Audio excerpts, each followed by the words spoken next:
One game left in the WNBA season, and we've had a lot of fun with Caitlin Clark, watching Caitlin Clark. I know a lot of people, including one of my boys that stayed at my house, Kevin Custer, said, she's become a whiner. Doing a lot of complaining. Jason Whitlock is off the Caitlin Clark trade. Not this guy. Nah, not this guy. See, this guy says she's got an edge, which means I like her. We don't like vanilla people. We don't like people that just say, well, good Lord willing, I threw a fastball and it was. No, we like somebody with an edge, somebody with a little crankiness, somebody with a little sass. That's right. If you ain't got sass, then you ain't got your ass. That's what we used to say. We didn't. I just made that up because I heard the word sass and I rhymed it with ass. See what I did there? That's right. I'm a rapper. I'm Eminem.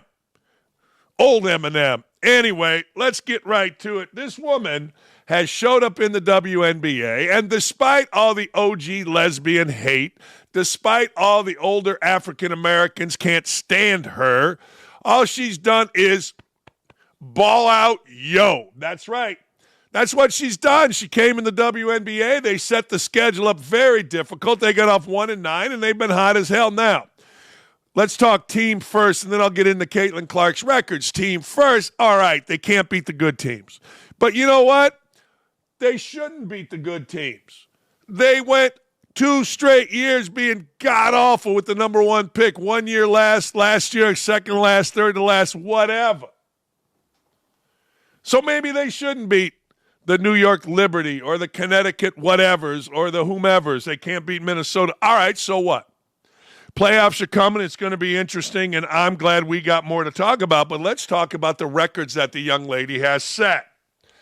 Now, this is a long duck-dong kind of a list because she set a lot of records. This is just her rookie year. All right. She broke the rookie scoring record in her final home game of the year. She dropped 35.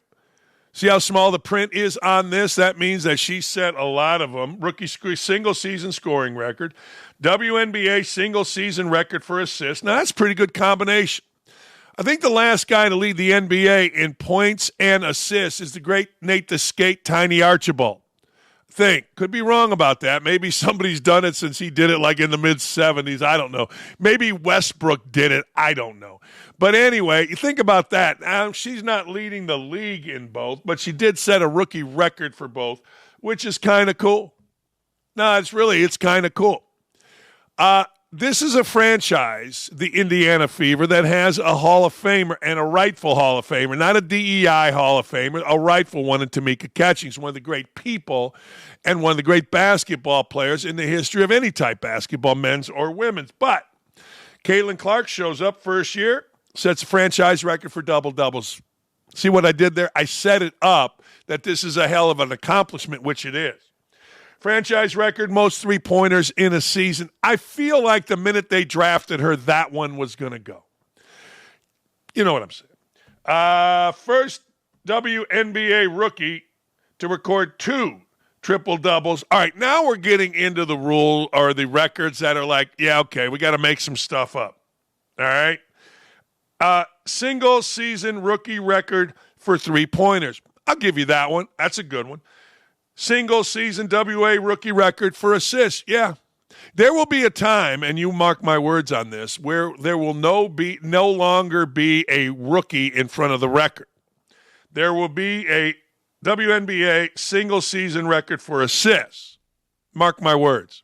Caitlin Clark, WNBA All-Star selection. Ridiculous, I know, but we've moved beyond it, that she wasn't on the Olympic team. I still haven't moved beyond that. That idiot Olympic coach, whatever, I don't know her sexual preference, so I was going to go and I didn't. OG WNBA person Cheryl Reeves had the audacity, the stupidity, the divisiveness to put the hashtag more than one woman. More than one woman. Hashtag more than one woman. Shut up. All right, NBA All-Star. Most assists by a rookie in the WNBA All-Star game history. All right, that's a little too much. You know what? We talk about context. That's a lot of context. But, hey, Nick and Nick, I like what you're doing. Single season record for assists. Oh, single game record for assists. Now, that's big time. You dropped 19 dimes, and your teammates got pretty good because of you. Although one of them, the woman that I would trade in a second, some big old gal named Smith, is bitching about her touches. Now think about that. Woman can't play dead. Woman would not have played on a good high school varsity team, and she's bitching about playing with Caitlin Clark not getting enough touches. Maybe get your fat ass in shape and run. What the hell? I'm going to go off on that. Not on this show. It's not appropriate. Gary gets mad when I get too local.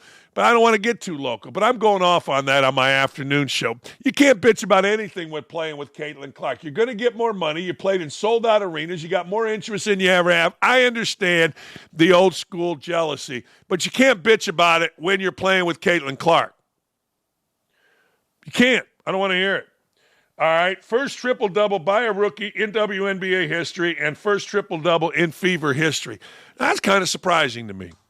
Tamika Catching's a great all-around player, led him to a championship. I'm a little surprised that she never had a triple-double. All right, we continue. Fastest player to reach 350 points and 150 assists to start an WNBA season, regardless of what year she is. That's pretty good. Now, let's talk. This is unbelievable. When I read this, you're going to be like, what? Although, I guess we're immune to it now, but it's pretty fantastic. Here is the Caitlin Clark effect on the league. More than just one woman, the angry OG lesbian said. More than just one woman, the sexist, homophobic, racist WNBA OG women said. Yeah? How about this? This one woman gave you an almost 200% increase in TV viewership. Not 100%, 200%. More than just one woman. As she said with a belly hanging out, a T-shirt looking like 10 miles of bad road, Cheryl Reeve. More than just one woman. Yeah, 10 most watched WNBA regular season games, including Caitlin Clark. More than just one woman.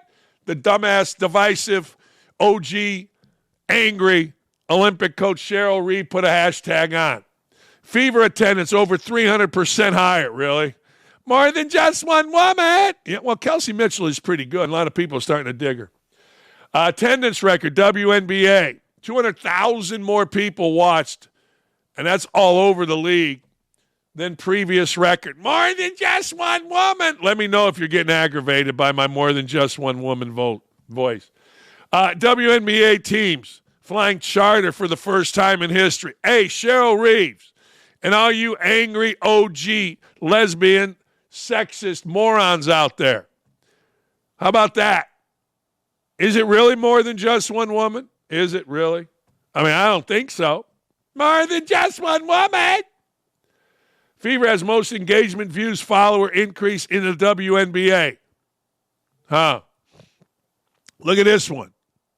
More than just one woman, Cheryl Reeves. And all you idiots, really? 1,200% increase in jersey sales. Huh? What? And I'll tell you the most amazing thing. We haven't ever got to it, but this is where Nick and Nick shine right here. Nick and Nick shine by giving you the good stuff. Anybody could have found these charts, but this is where Nick and Nick go above and beyond. Here's a pub. We always refer to pubs. We like pubs. We like drinking on this show. We like drinking and gambling. That's right. We're American men with a great American penis. We like watching football, drinking our beers, holding our guns, and we like pubs. Women in Iceland have started a Caitlin Clark watch party. That's right, a Caitlin Clark watch party, even though most games start at 11 o'clock midnight Iceland time. Yeah, I don't know. Maybe it's light out in Iceland at that time. Maybe, I don't know, maybe kids go to school. You know, all this weird sun stuff they got in Alaska and Greenland and Iceland. I don't know about it. Yeah, I don't know. But how about that? You want to know why this show's the fastest growing show in America? We gave you everything Caitlin Clark, including young women in Iceland, going to pubs. See, if you were hitting on a woman in a pub in Iceland after the Caitlin Clark game, it's about time when Nick and Nick, well, certainly Nick on our screen, does his best work.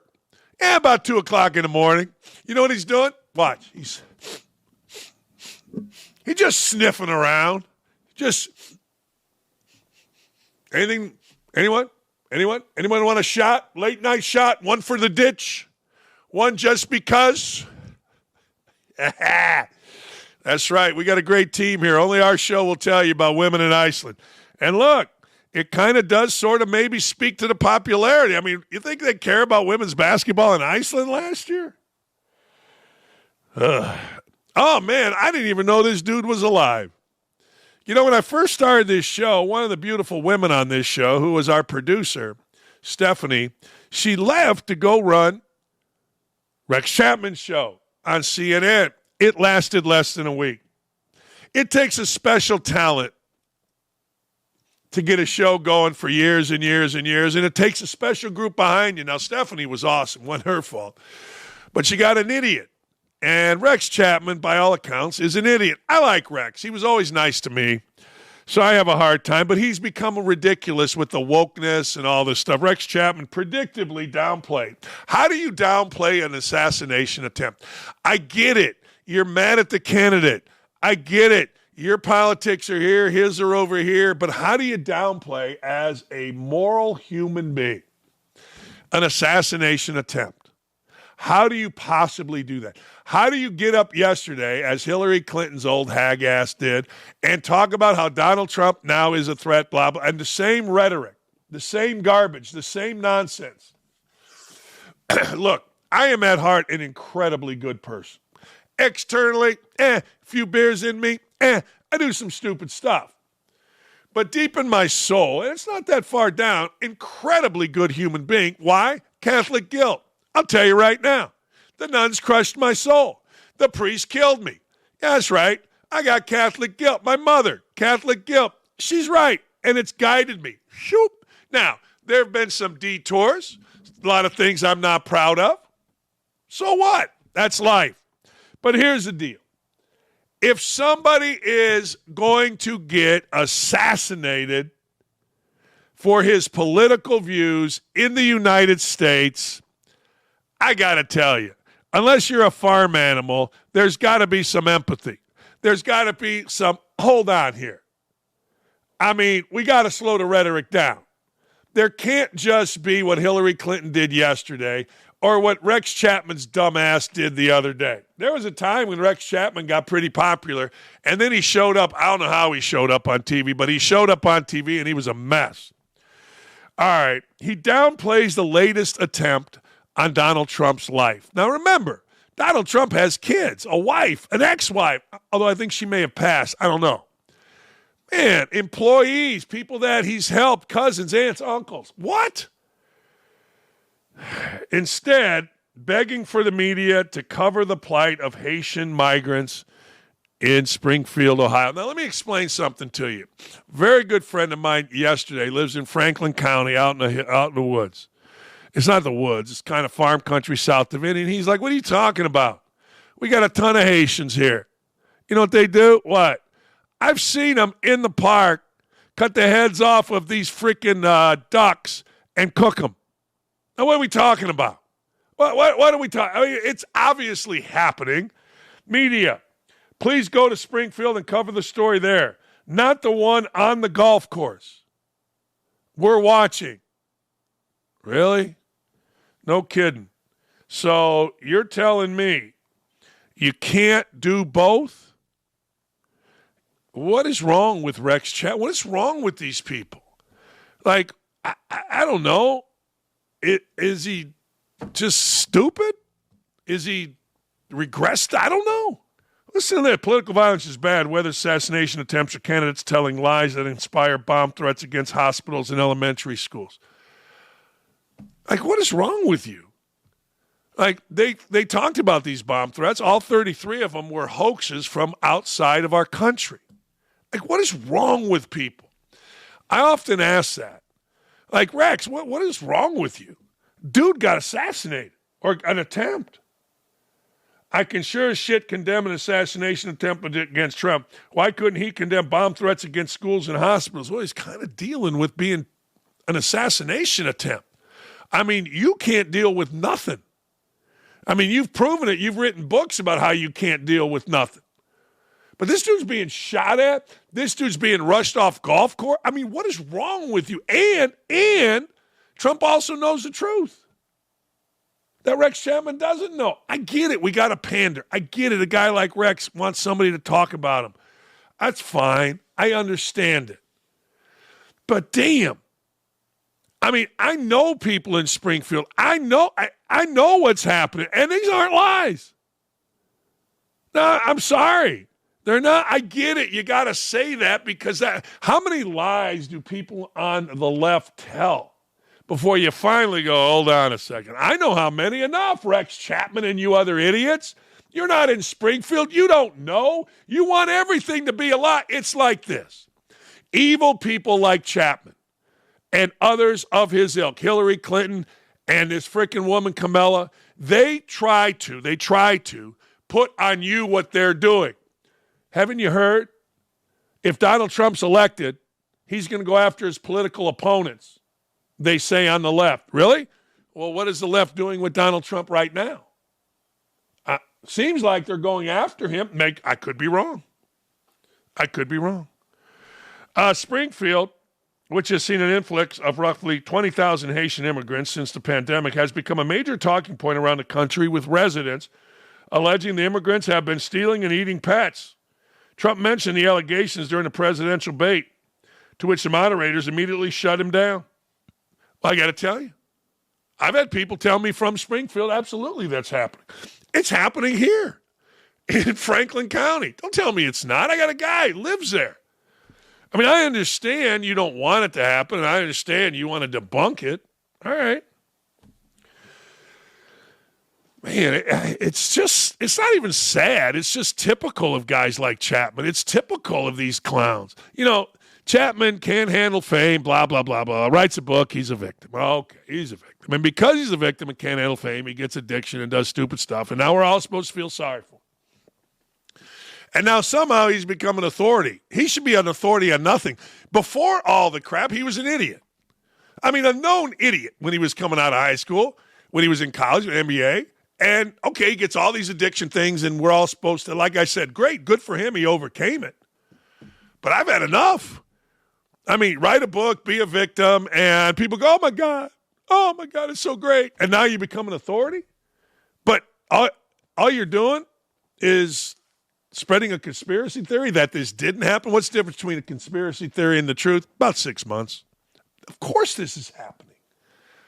What's wrong with you? You can find somebody to say it is. You can find somebody to say it isn't. I happen to go to people that aren't in the public, aren't on Twitter, that I know. I recruited the hell out of Springfield, Ohio. I was there all the time with Jason, the late Jason Collier, to get him to come to Indiana. And next thing you know, I know people there, and they're telling me, Dan, of course this is happening. I called them. This is Trump after the assassination attempt. I'd like to thank everyone. Let me ask you a question. Let's say that it's a lie. Let's just say it's not happening. There's still 20,000 Haitians dumped into a city that the city has to deal with. And who really cares? As compared to an assassination attempt on a presidential candidate, in fact, the former president. Who really cares? Hey, look, president got shot, but go talk about Springfield, Ohio. What? I mean, if you really think about it, Springfield, Ohio has a has a governance. Springfield, Ohio has people there. They've got police. They can figure it all out. But you're talking about the assassination of a president, Rex Chapman is too stupid and downplays. It's mind-boggling to me the evil these people are, the desperation. I mean, what does Rex Chapman get out of Kamala Harris? It would be interesting if you dumped a bunch of Haitians in Rex Chapman's neighborhood or anybody. See what happens. It's wacky. You don't have empathy. No, I got a little bit of respect for the fact that with our immigration laws, we've got Clinton, Reagan, Bush, every Democrat, every Republican ever saying, yeah, we got to have our borders controlled, except these. And you guys think that's good. You're idiots. Trump, I want to thank everyone for your concerned well wishes. It was certainly an interesting day. Most importantly, I want to thank the United States Secret Service, Sheriff Bradford and his office of brave and dedicated patriots, and all of law enforcement for the incredible job done today at Trump International in keeping me as the 45th president and the Republican nominee in the upcoming presidential election safe. The job was absolutely outstanding. I am very proud to be an American. I don't ever hear Kamala Harris or Tim Walz. You know my question to Tim Walz. And the more you're seeing of Tim Walz, you know my question. If you don't know my question, I'm a little afraid to say my question. I need some guidance because my question is so true. My wife actually had the same question. Have you ever with a young boy? That's my question. If he had to answer it, honestly, and the more I see him, the more I think I know the answer. Jamar Chase is the latest in a long line of idiot wide receivers. Idiot wide receiver comes out of college. I mean, with a big reputation. Big school, big reputation. Mostly LSU. Oh, great impact early. Magnificent impact early. Teams up with Joe Burrow in this case, catching balls, doing it. Then we know what happens. Then the whining begins. Then the bitching, the whining, the moaning, the sideline antics. We see it all the time. I mean, we see Stephon Diggs trying to be a good teammate so hard right now. Good for him. It'll all come tumbling down. It always does. So Jamar Chase is the latest idiot that almost did cost his team. Didn't necessarily cost him the game, but maybe it did. So now the Bengals with this clown jumping around acting like a fool, getting a penalty at a really bad time in the game for being abusive to a referee. He's just the latest line in a long line of idiot wide receivers. He hurled abusive language toward the ref, which caused a crucial penalty. The Bengals are 0-2.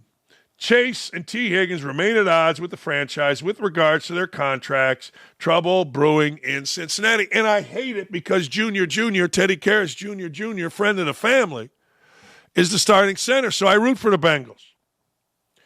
Alex Kemp said officials told Chase they didn't believe McDuffie's tackle was of a hip drop nature, which would have resulted in a penalty. It's just simply abusive language towards a referee. That's all it was. And there was really no interpretation. I'm not going to repeat to you what he said, but there was no interpretation with the language that he used. Abusive language. Just being an idiot. That's all. Good for you, Jamar Chase. Hey, I know the public loves you. I know fantasy football guys like, that's my guy. Who dey? Jamar Chase is smart. You ugly, bald guy. That's great. All right. Simple answer is profanity used by grown men versus direct, personal, abusive language toward a game official. That's the line. When that line gets crossed, we simply can't let it happen in pro football. And, of course, Chase has to be Chase. He ain't talking, man. All right. So Chase acted like a child afterwards. Here's Chase. How do you leave this one? Look, this is not a moral victories team, but do you leave this one feeling you let one get away? It doesn't feel great losing. Can you tell us what happened on your penalty? I don't know, you gotta ask defense. I wasn't on the field. Oh, no, the one when you got flagged. I'm talking about it. Do you feel like there's a go ball on the one to Burton that you might have had a chance to make a play on the opposite side of the field? Yeah, we had a chance. How much did this offense build off today? We came out great. We had a good fight. I couldn't be more proud of the guys today. How would you describe the Bengals Chiefs the other day? You said it wasn't a rivalry, but it seems like every single game you guys play comes down to the final play or two. It's just good football. Two good quarterbacks playing against each other. How would you characterize your frustration level right now? I don't like losing. The effort from the defensive line down to a couple tackles today, pretty much that second half. Your thoughts on what they turned in today? Say that again? Your defensive line, with the injuries, the effort they turned in today, how would you describe? They played great. Both sides of the ball played great today. More, this team has been here before, 0-2. In your mind, where do you guys go from here? So got to learn from the mistakes and move on. We've never seen you that upset on the field. What do you think? What is going through your mind now when you think about that moment? I ain't talking about it. That's 2 minutes of my life I'll never get back. I just lost 2 minutes listening to this idiot. Yeah, I don't have any respect for him. Speaking of no respect, I got no respect for Jeff Pearlman. Jeff Pearlman came at me sometimes, just an angry dude. But he slammed Stephen A. Smith's NFL analysis, suggesting Stephen A. Smith sounds dumb when he speaks on topic he clearly hasn't studied. I say the same thing about Jeff Pearlman. Now, Jeff Pearlman did write a good story, Winning Time, which I did like on HBO, but yeah, he's just an angry guy. Angry old guy. Now, he's not even as old as me, maybe. I don't know. But the truth of the matter is, he's just a guy out of work who's trying to stay relevant. And apparently, he had about 75,000 on Twitter. I don't know why he came at me, but what are you going to do? Just another angry old writer guy. But anyway, I'm quite certain Stephen A. Smith knows nothing about Sam Darnold. He's probably seen him throw 20 passes total. He's guessing, and he'll have a hot take on that, and then a hot take on that, and then a hot take on that, and a hot take on that. We have lost nuance in sports media.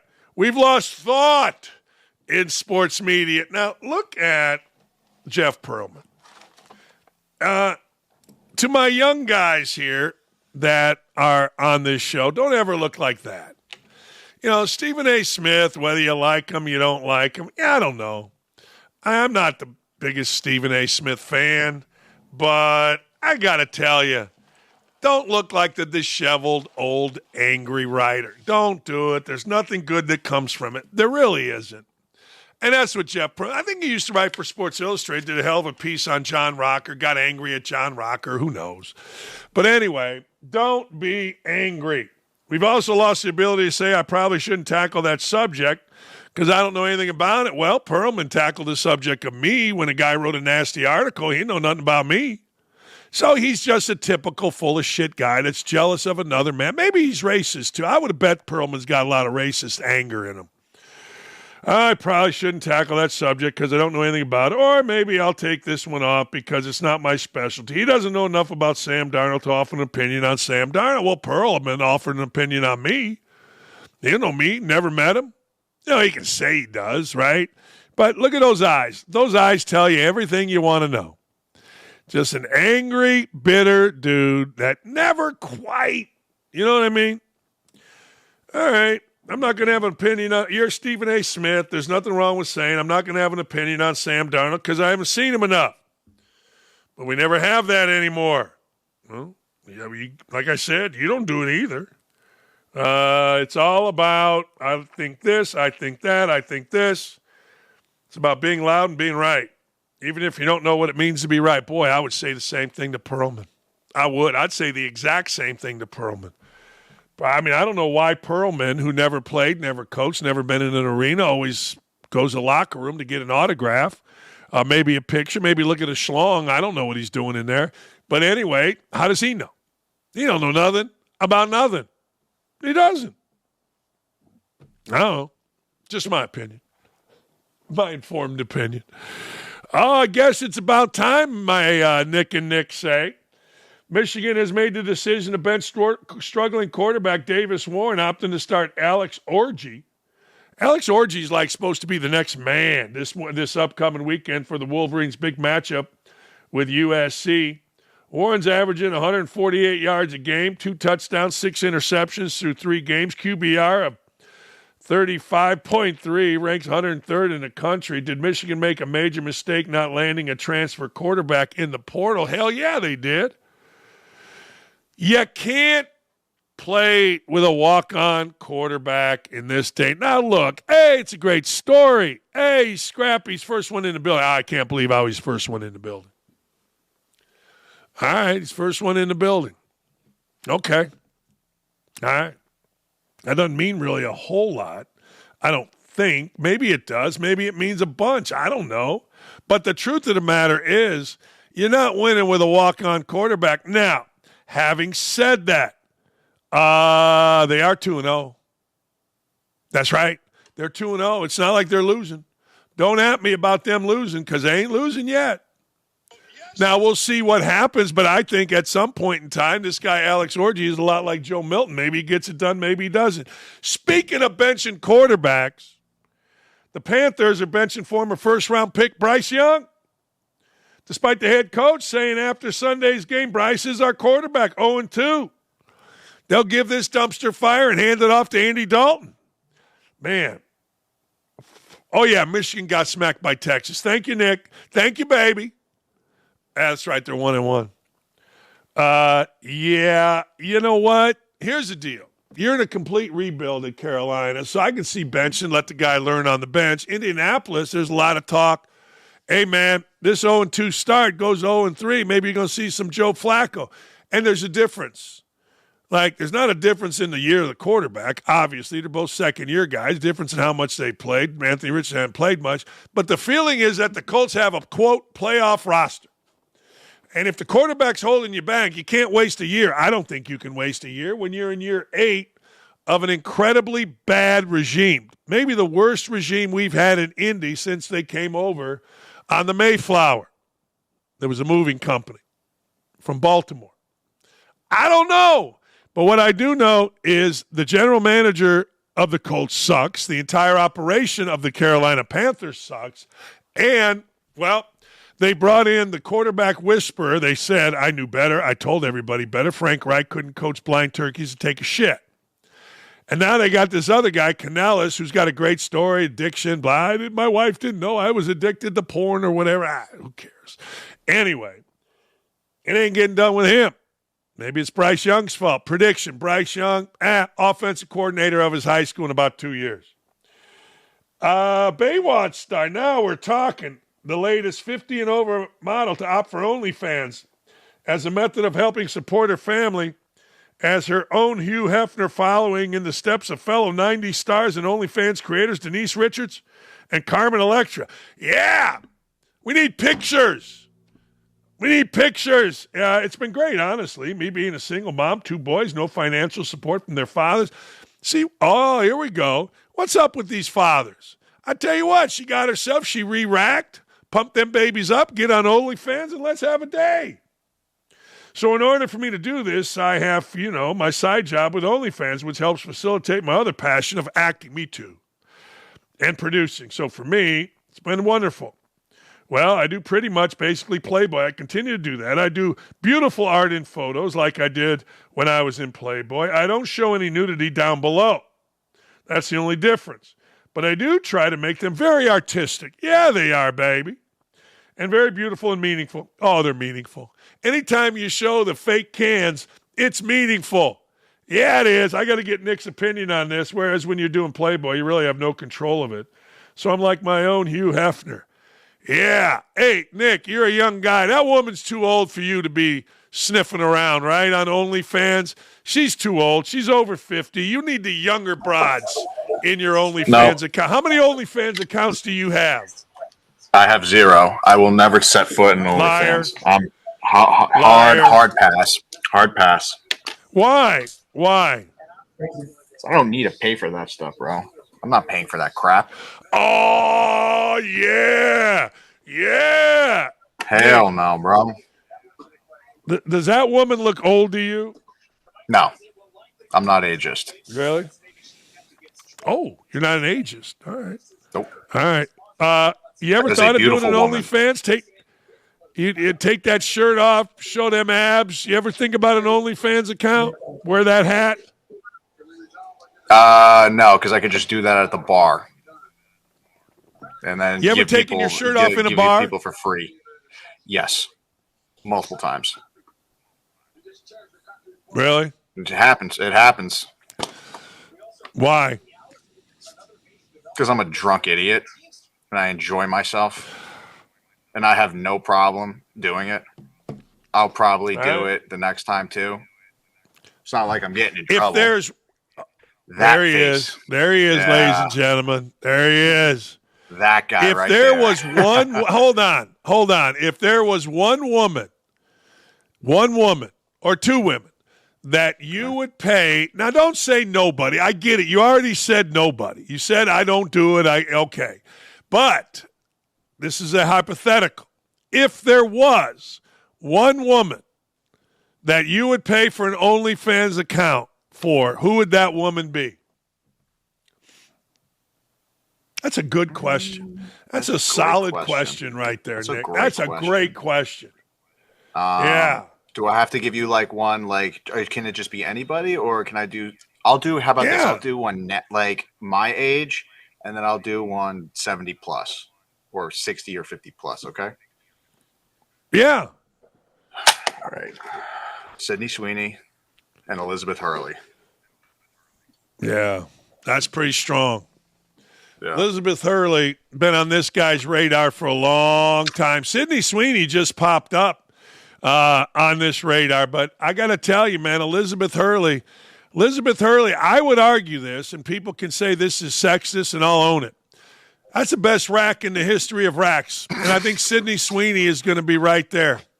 I'm just telling you, I've said that forever about Elizabeth Hurley. I have. First time I saw her, I'm like, all right, I'm keeping track of this. I think it's the best rack in the history of racks, and I think Sydney Sweeney is oncoming. I think it's good. I think it's good for America. I really do. I think it's good. All right. I was just going to give a phone number to call because I'm used to doing that. So, all right. You ever seen, I've seen famous people in New York, Nick. Like, I ran into Rod Stewart when he was walking out of doing Saturday Night Live. I stood in the doorway with Gina Davis from League of Their Own. Who's the most famous person you've met in New York City, Nick? Get over here. Who's the most famous person? Okay. Recently, I was on a date and I ran into Garrett Cole. That was pretty cool. The girl was just like, "Who the hell is that?" Really? Yeah, I don't think I'd recognize him. When I was 18, I ran into Ed Sheeran. I wouldn't recognize him. Where'd you run into him at? The Gramercy Theater. I was actually going to a Rick Ross concert, believe it or not. Nice. The painter. You went to see a painter.